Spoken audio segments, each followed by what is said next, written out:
नमस्कार। अभी हम एक्टिविटी बेस्ड कोस्टिंग की चर्चा कर रहे थे। इस संबंध में मैं पहले भी स्पष्ट कर चुका हूँ कि किस प्रकार से पहले मटेरियल के एक्सपेंसेस के बारे में, मटेरियल का जो कॉस्ट है उसकी केवल गणना की जाती थी। उसके बाद में लेबर को जोड़ने लगे।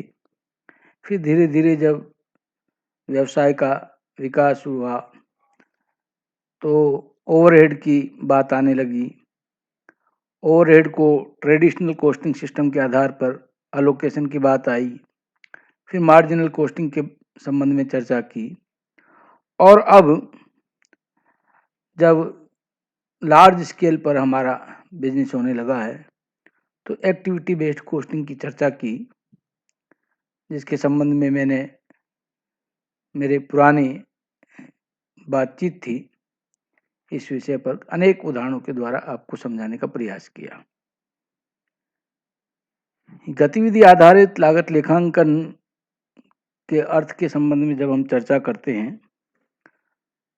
तो किसी भी उपक्रम की गतिविधियों को पहचान कर, जैसे पहले भी मैंने कहा था कि इसमें सबसे महत्वपूर्ण बात है एक्टिविटीज जो भी हैं उनको ट्रेस करना। ये सबसे इम्पोर्टेंट काम है। और उनको हम जो गतिविधियां हैं जिनको हम एक तरह से लागत केंद्र मानते हैं उनको कोस्ट पूल के रूप में लेंगे। उन पर लागतों का संग्रहण किया जाता है। यानी जो भी कोस्ट पूल होगा एक्टिविटीज के आधार पर उनके लिए जो लागतें हैं उनको हम उसके लिए कलेक्ट करेंगे।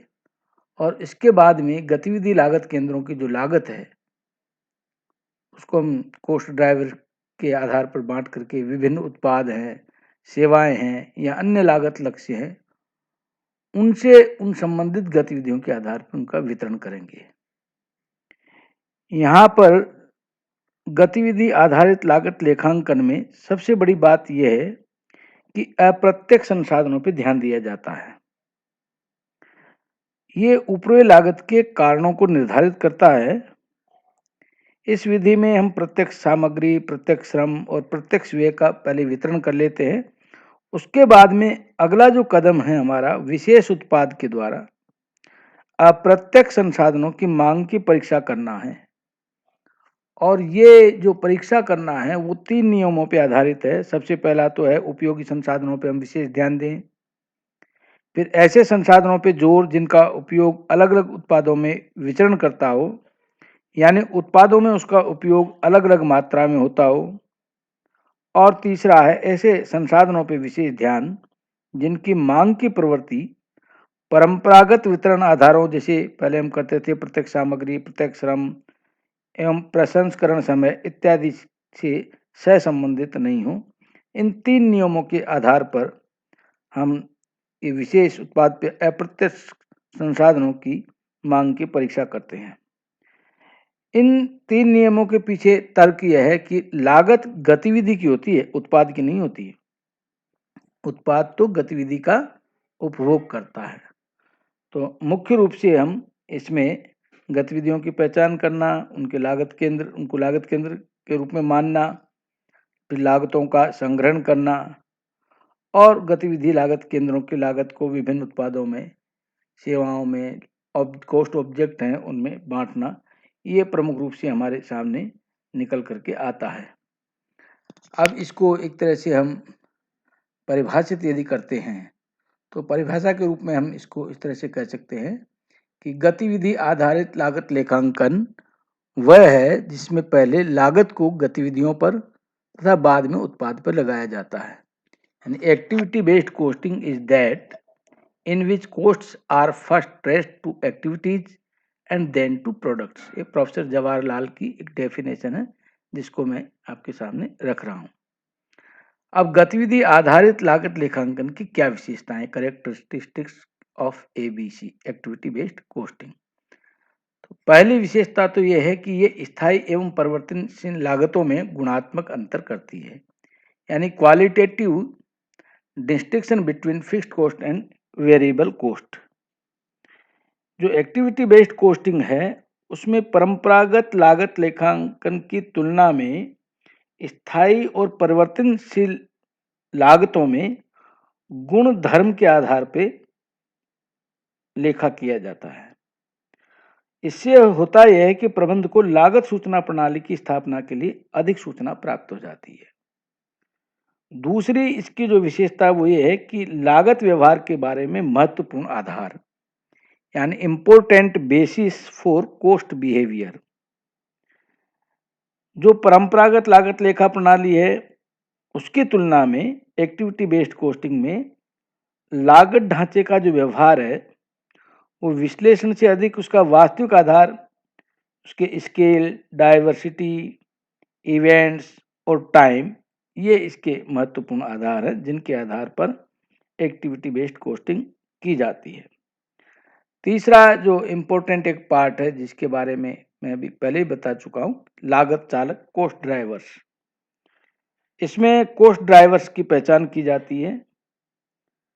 जो कॉस्ट ड्राइवर होते हैं वो क्रिया के लागत ढांचे का होता है, निर्धारक होता है। किसी भी क्रिया के लागत ढांचे की जानकारी अत्यंत आवश्यक है क्योंकि उन्हें ऊपरी लागतों का अवशोषण अधिक वास्तविक आधार पर कर सकते हैं। जैसे कॉस्ट ड्राइवर के बारे में मैंने पहले भी चर्चा की थी, आगे भी हम चर्चा करेंगे। जैसे ड्राइवर का काम होता है आगे पीछे करना, तो ऐसी एक जो टर्म है या ऐसा फैक्टर है जो कम और ज़्यादा करता है। जैसे हम पहले देखते थे नंबर ऑफ ट्रांजेक्शन है, नंबर ऑफ लाइन्स है, नंबर ऑफ सेटअप है, या नंबर ऑफ पर्सन्स के आधार पे हम लेते हैं, तो वो कॉस्ट ड्राइवर होते हैं जिनके बारे में हम आगे विस्तार से चर्चा करेंगे। तो ये तीन जो मुख्य बातें हैं वो गतिविधि आधारित लागत लेखांकन की विशेषताओं में आता है। अब हम जो चर्चा करेंगे वो है कि परंपरागत उपरिव्यय लागत अवशोषण की विधि जो है हमारे, उसमें कमियां क्या थी जिसकी वजह से हमें एक्टिविटी बेस्ड कॉस्टिंग की आवश्यकता पड़ी। तो अभी जो लागत प्रणाली थी उसमें आवंटन और वसूली के लिए सुविधाजनक विधियों का विकास था, और वो सुविधाजनक विधियां हम कर लेते थे, चाहे वो डायरेक्ट लेबर आवर के आधार पर, डायरेक्ट लेबर के आधार पर, मशीन आवर्स के आधार पर जिनमें करते थे, तो अंतिम प्रतिवेदन हेतु स्कंद के मूल्यांकन के लिए उनको स्वीकार करते थे। लेकिन जब निर्णय के लिए और कोई स्ट्रैटेजी बनाने के लिए उनको यूज लेते थे तो वो बिल्कुल सूटेबल नहीं होती थी, क्योंकि ऐसे प्रबंध के निर्णयों के प्रभाव 3 से 5 वर्ष के लिए होते थे, और ऐसी अवधि में बहुत सारी स्थायी लागतें भी परिवर्तनशील लागतें बन जाती थी। तो इस कारण से भी ये एक प्रकार की उनमें परंपरागत उपरिव्यय लागत अवशोषण की विधि में कमी थी। दूसरा ये था कि जो स्थायी और परिवर्तनशील लागतों में जो विभाजन था वो परंपरागत लागत लेखांकन जो पद्धति थी उसमें अवास्तविक था, क्योंकि जो जो व्यवसाय का विकास होता है ये विभाजन और भी जटिल और कठिन होता हुआ चला जाता है। तीसरा, बहुउत्पादी फर्म के जो निर्णय हैं वो भ्रामक हो जाते हैं, क्योंकि बहुउत्पादी फर्म मूल्य का निर्धारण, उत्पाद मिश्रण प्रक्रिया,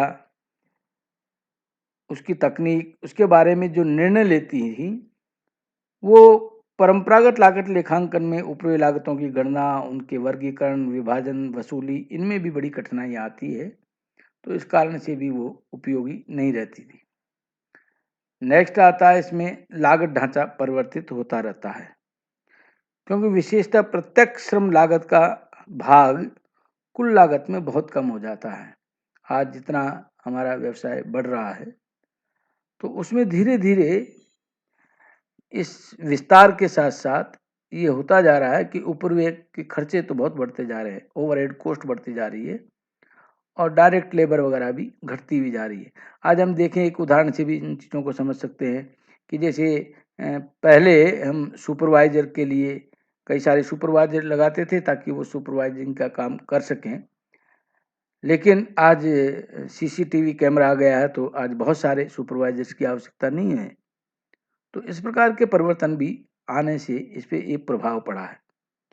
इसके अलावा परंपरागत लेखांकन है वो उत्पाद स्तर पे तो अधिक सूचनाएं देता है, लेकिन अगर उन्नत उत्पादन तकनीक है तो उत्पादन प्रक्रिया के जारी रहने पे निष्पादन संबंधी सूचना अधिक आवश्यक होती है, जिसके बारे में इससे हमारे उद्देश्यों की पूर्ति नहीं होती है। और अंतिम इसका जो बिंदु है वो है कि एक्टिविटी का जो मेजरमेंट है और फाइनेंशियल मेजरमेंट है, क्रिया मापन और वित्तीय मापन, उसके एकीकरण की बहुत आवश्यकता होती है। और परंपरागत लेखांकन के अंतर्गत क्योंकि एक्टिविटी के बारे में ज़्यादा ध्यान नहीं दिया जाता, तो एक्टिविटी का कोई मेजरमेंट नहीं होता, तो फाइनेंशियल मेजरमेंट और उनको दोनों को मिला करके जो निर्णय लेने हैं वो हमारी जो traditional method of overhead absorption है उसमें पूरा नहीं होता है। तो इस प्रकार से आज हमने गतिविधि आधारित लागत लेखांकन के अर्थ, उसकी परिभाषा, उसकी विशेषताएं और उसकी कमियों के संबंध में चर्चा की है। आगे हम इसके लाभ, दोष, इनके बारे में चर्चा करेंगे और जो हमारी महत्वपूर्ण टर्म्स हैं वो एक्टिविटी के बारे में, कोस्ट पूल के बारे में, कोस्ट ड्राइवर के बारे में और किस प्रकार से इसका निर्धारण किया जाता है उसकी चर्चा करेंगे। आज मैं अपनी बात यहीं समाप्त करता हूँ। बहुत बहुत धन्यवाद। नमस्कार।